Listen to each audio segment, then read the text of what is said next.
आदरणीय सभापति जी, हमारे देश में इंफ्रास्ट्रक्चर में भी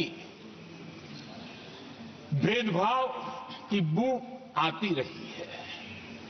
हमने उसे मिटा करके देश की एकता को ध्यान में रखते हुए, एक संतुलित विकास को ध्यान में रखते हुए हमने उस भेदभाव, उस भावना को खत्म करके एकता को मजबूत किया।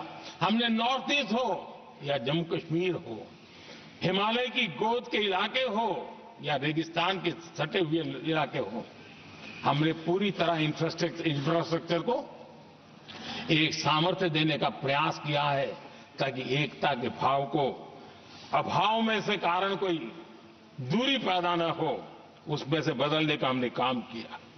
आदरणीय सभापति जी, युग बदल चुका है और हम नहीं चाहते हैं कि डिजिटल के क्षेत्र में हैव्स एंड हैव्स नॉट की स्थिति बन जाए।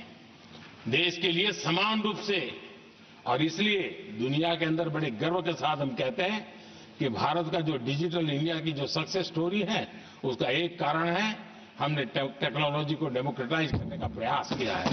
और उसी का भाग है कि हमारे संविधान निर्माताओं ने हमें दिशा दिखाई है कि हमने ऑप्टिकल फाइबर हिंदुस्तान की हर पंचायतों तक ले जाने का प्रयास किया है ताकि भारत की एकता को मजबूती देने में हमें ताकत मिले। आदरणीय सभापति जी, हमारा संविधान की अपेक्षा है एकता की, और इसी को ध्यान में रखते हुए हमने मातृभाषा के महात्म्य को स्वीकारा है।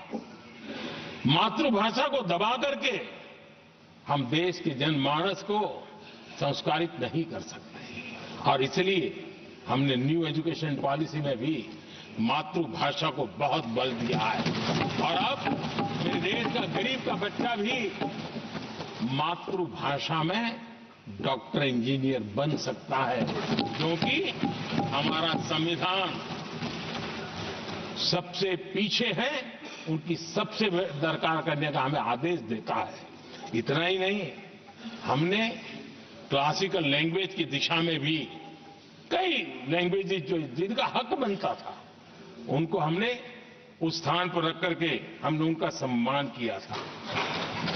देश भर में एक भारत श्रेष्ठ भारत का अभियान देश के एकता को मजबूत और नई पीढ़ी को वो संस्कारित करने का काम हमारी तरफ से चल रहा है।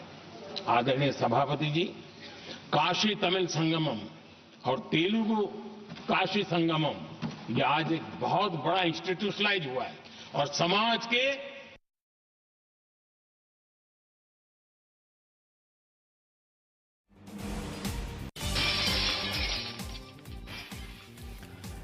તો પ્રધાનમંત્રી મોદીએ લોકસભામાં સંબોધન કર્યું અને સાથે જ સંબોધનમાં તેમણે વાત કરી કે અમે 10 વર્ષથી દેશને એક કરવાનું કામ કરી રહ્યા છીએ।